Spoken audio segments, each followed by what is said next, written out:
चीन के एक मंत्री के पास मात्र 300 करोड़ रुपए आय से अधिक संपत्ति थी और उसको फांसी दिया जा रहा है। इसके पहले भी वहां के एक मंत्री को फांसी हो चुकी है।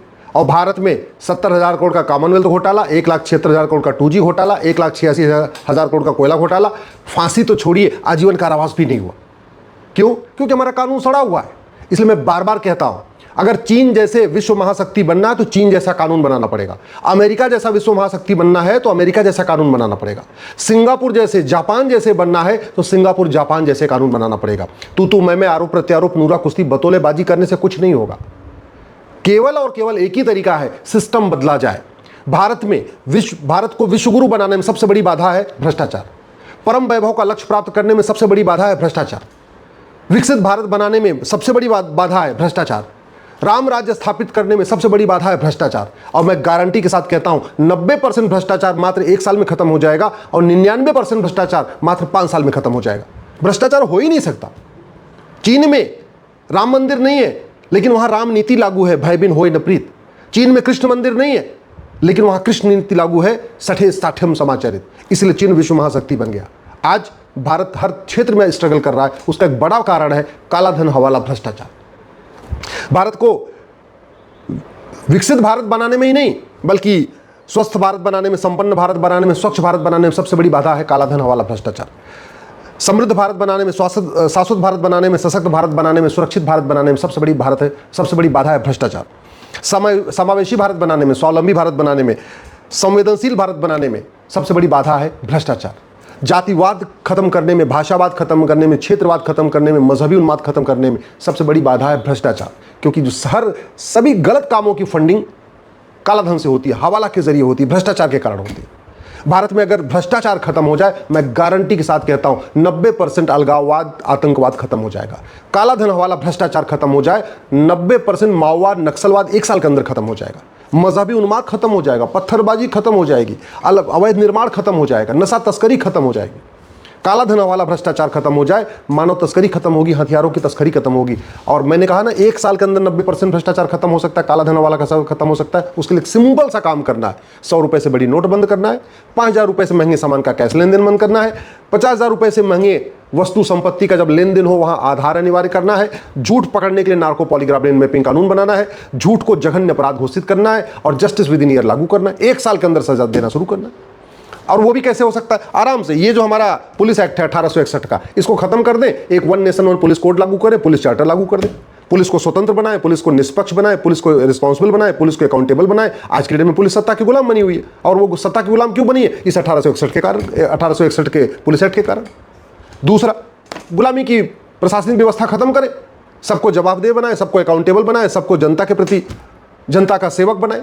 अभी तो जनता के सेवक नहीं है ना, अभी जितने नौकरशाह हैं, चाहे वो कलेक्टर हो चाहे कमिश्नर हो, जनता के सेवक नहीं है। वो केवल मुख्यमंत्री के सेवक हैं, मंत्रियों के सेवक हैं, जनता के सेवक नहीं है। तो उसके लिए केवल करना पड़ेगा, एक एडमिनिस्ट्रेटिव चार्टर लागू करना पड़ेगा, एडमिनिस्ट्रेटिव रिफॉर्म करना पड़ेगा। जो जज साहब हैं वो माइलॉर्ड बन के बैठे हुए, उनको जनता का सेवक होना चाहिए, उनको फटाफट मुकदमे डिसाइड करना चाहिए। वो तभी हो सकता है जब जुडिशियल रिफॉर्म हो, जुडिशियल चार्टर लागू हो, जस्टिस विद इन ईयर लागू हो। तो ये संभव है। मैं गारंटी के साथ कहता हूं, अगर 100 रुपए से बड़ी नोट बंद हो जाए, 5,000 रुपए से महंगे सामान का कैश लेन देन बंद हो जाए, प्रॉपर्टी आधार से लिंक कर दिया जाए और चीन जैसा फांसी देने वाला कानून बना दिया जाए। चीन में जो मंत्री है जिसने 300 करोड़ रुपए उसके पास ज्यादा मिले हैं अपनी आय से, उसकी 100% प्रॉपर्टी जब्त हो रही है और फांसी दी जा रही है। ऐसा कानून हम क्यों नहीं बना सकते? किसने रोका हमें? सिंगापुर जैसा कानून, जापान जैसा कानून, अमेरिका जैसा कानून, चीन जैसा कानून बनाने से हमें किसने रोका हुआ है? आखिर हम हर बाकी तो कर रहे हैं ना, हाईवे बना रहे हैं, एक्सप्रेसवे बना रहे हैं, पोर्ट बना रहे हैं, मिसाइल बना रहे हैं, परमाणु बम बना रहे हैं, बाकी सब तो बना ही रहे। कानून क्यों नहीं बना रहे? बात समझ में नहीं आ रही। मैं यही कानून बनाना चाहता हूं। भारत में अगर घूसखोरी, कमीशनखोरी, जमाखोरी, मिलावटखोरी खत्म करना है तो कानून बदलना ही पड़ेगा और कोई तरीका नहीं। अगर नशा तस्करी खत्म करनी है, मुनाफाखोरी खत्म करनी है, मानव तस्करी खत्म करनी है तो कानून बदलना ही पड़ेगा और कोई तरीका नहीं।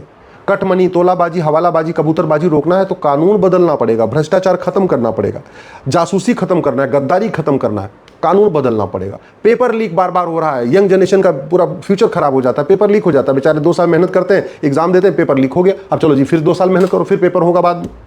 ये पेपर लीक बंद हो जाएगा, भ्रष्टाचार खत्म हो जाए, अपहरण कारोबार खत्म हो जाएगा, अवैध हथियारों का कारोबार खत्म हो जाएगा, भाड़े पे हत्या खत्म हो जाएगी, बहुत हद तक अपराध खत्म हो जाएगा, भ्रष्टाचार खत्म हो जाए, अलगाववाद, आतंकवाद, माओवाद, नक्सलवाद खत्म हो जाएगा, भ्रष्टाचार खत्म हो जाए, पत्थरबाजी रुक जाएगी। और आप देख रहे हैं ना जिस तरीके से भारत में लफ्ज़ जिहाद चल रहा है, इस लफ्ज़ जिहाद की फंडिंग काला धन हवाला से होती है, लैंड जिहाद की फंडिंग काला धन हवाला से होती है, भारत में जो धर्मांतरण चल रहा है इसकी फंडिंग काला धन हवाला से होती है, भारत में घुसपैठियों को बसाया जाए, उनको जगह जगह उनके लिए झुग्गियां बना बना के उनको सेटल करने के लिए पूरी फंडिंग काला धन वाला से होती है। घुसपैठ का मूल कारण ही भ्रष्टाचार है। घुसपैठिए बॉर्डर पे वहां पे बीएसएफ वालों को 2-2 हज़ार रुपए दे के आते हैं और अंदर आते हैं 2,000 रुपए में आधार, 2,000 रुपए में राशन कार्ड, 2,000 रुपए में ड्राइविंग लाइसेंस, 2,000 रुपए में बर्थ सर्टिफिकेट और 2,000 रुपए में वोटर आईडी। 10 से 12 हज़ार रुपए में 5 डॉक्यूमेंट बन गया, उसके बाद भारत के नागरिक बन जा रहे हैं। उसके बाद आप देख लेना 15 से 20 साल के बाद भारत का क्या हाल होगा अगर भ्रष्टाचार खत्म नहीं हुआ। तो भ्रष्टाचार अगर खत्म हो जाए तो बहुत सारे काम खत्म हो जाएंगे। ये जंगल कटते चले जा रहे हैं, मूल कारण भ्रष्टाचार। अवैध खनन हो रहा है, बालू खनन हो रहा है, मूल कारण भ्रष्टाचार। कोयले के खनन, अवैध खनन हो रहा है, मूल कारण भ्रष्टाचार। हर जगह मूल कारण भ्रष्टाचार। और पैसा लेके कोई खाएगा नहीं, केवल इसको रिवर्स कर दें कि भैया तुम खर्च ही नहीं कर सकते, तुम कोई भी सामान 5,000 रुपए से ऊपर कैश में खरीद ही नहीं सकते। और जब ऑनलाइन खरीदोगे तो तुम्हारे अकाउंट में आएगा, सरकार को पता चल जाएगा भैया देखो कमाता तो कुछ है नहीं, साल भर में तो 50 लाख की शॉपिंग कर रही है, तुरंत पकड़ा जाएगा। अल्टीमेटली आदमी क्या करता है?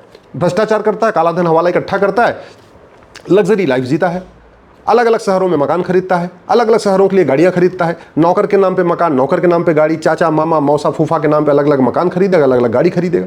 अब जब चाचा मामा मौसा कुछ कमाते नहीं है और वो फिर जब उनका प्रॉपर्टी से आधार लिंक हो जाएगा, सरकार को पता चल जाएगा, अरे भैया कमाते तो है नहीं, फिर फार्म हाउस कैसे खरीद लिया, कमाते तो है नहीं, फिर मर्सिडीज कैसे खरीद लिया। तो सबसे बढ़िया तरीका है, मैं सरकार से निवेदन कर रहा हूँ, माननीय प्रधानमंत्री से निवेदन कर रहा हूँ, आप सबसे पहले चीन, जापान, सिंगापुर, अमेरिका के जो अच्छे कानून हैं उनको भारत में लागू करने की कोशिश करिए। 80% लोग पर डे 100 रुपए से कम खर्च करते हैं, जो 20% लोग पर डे 100 रुपए ज़्यादा खर्च करते हैं उनके पास एटीएम, पेटीएम, भीम, UPI, debit card, credit card है। फिर ये 100 रुपए से बड़ी नोट क्यों चला रहे हैं? ये 100 रुपए से बड़ी नोट बंद होते ही 25% भ्रष्टाचार खत्म हो जाएगा। आज की डेट में सबके पास आधार है, ऐसा कोई घर नहीं जिसके पास आधार नहीं। फिर प्रॉपर्टी को आधार से लिंक करने में क्या दिक्कत है? अगर 50,000 रुपए से ऊपर जैसे कोई लेन देन करे, चाहे वो मोबाइल खरीदे, चाहे वो स्कूटी खरीदे, चाहे बाइक खरीदे, कुछ भी खरीदे, वहां पे जैसे वो खरीदे उसके आधार से लिंक हो जाए, उसके आधार में दिखना शुरू हो जाए, हाँ भैया इस आधार नंबर पे साल भर में इतने सामान खरीदे गए जो 50,000 रुपए से ऊपर के। मैं गारंटी के साथ कहता हूं भ्रष्टाचार खत्म हो जाएगा। 5,000 रुपए से ऊपर जिस सामान की एमआरपी 5,000 से ज्यादा है उस पर कैश लेन देन बंद कर दीजिए। चाहे वो बिजली का बिल हो, चाहे वो एसी हो, चाहे वो पंखा है, चाहे कुछ भी आदमी खरीदे, क्या जरूरत है? रेलवे के जो टिकट हैं एसी वाले उनको 100% कैशलेस कर दीजिए। पॉलिटिकल पार्टियों को 100% कैशलेस कर दीजिए। तो भैया आप जो है आप कोई कैश में कुछ काम खरीदेंगे नहीं, आपको केवल और केवल ऑनलाइन पेमेंट करना है, डिजिटल पेमेंट करना है।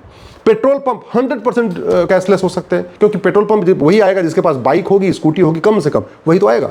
और जिसके पास बाइक और स्कूटी है वो यूपीआई करना आता है, उसके पास एटीएम, पेटीएम, भीम, UPI, debit card, credit card कुछ न कुछ है, तो पेट्रोल पंप 100% कैशलेस हो सकते हैं। रेलवे स्टेशन 100% कैशलेस हो सकते हैं। एयरपोर्ट सारे 100% कैशलेस हो सकते हैं।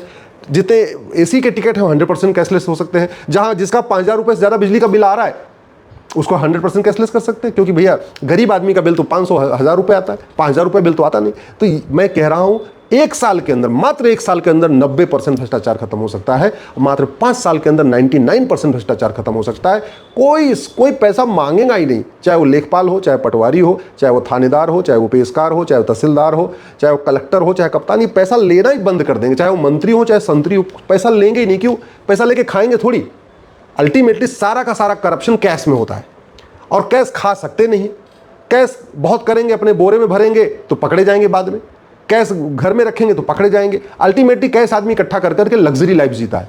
अगर उसी कैश पे लगाम लगा दिया जाए, कैश लेन देन को रोक दिया जाए, भ्रष्टाचार खत्म। और भ्रष्टाचार खत्म, मैं गारंटी के साथ कहता हूं भारत विश्वगुरु भी बन जाएगा, परम वैभव का भी लक्ष्य प्राप्त होगा, भारत विकसित भारत भी बनेगा, भारत में रामराज्य भी आएगा। लेकिन ये सब तभी होगा जब भ्रष्टाचार खत्म हो, और भ्रष्टाचार तभी खत्म होगा जब 100 रुपए से बड़ी नोट बंद हो, 5,000 रुपए से महंगे सामान का कैश लेन देन बंद हो, प्रॉपर्टी को आधार से लिंक किया जाए, झूठ को गंभीर अपराध घोषित किया जाए, झूठी गवाही को, झूठ पकड़ने के लिए नार्को पॉलीग्राफ ब्रेन मैपिंग कानून बने, और जस्टिस विद इन ईयर लागू हो, मुकदमों का फैसला 1 साल में हो, 1 साल के अंदर सजा मिलना शुरू हो जाए, भ्रष्टाचारियों की 100% प्रॉपर्टी जब्त करने, नागरिकता खत्म करने और उनको फांसी देने के लिए कानून बना दे, मैं गारंटी के साथ कहता हूं भारत भ्रष्टाचार मुक्त हो जाएगा। और जब भ्रष्टाचार मुक्त होगा तो माओवाद मुक्त हो जाएगा, जातिवाद मुक्त हो जाएगा, भाषावाद मुक्त हो जाएगा, क्षेत्रवाद मुक्त हो जाएगा, मजहबी उन्माद मुक्त हो जाएगा, अलगाववाद मुक्त हो जाएगा, आतंकवाद मुक्त हो जाएगा, क्योंकि सारे जितने भी समस्याएं हैं इसके मूल में कहीं ना कहीं भ्रष्टाचार है।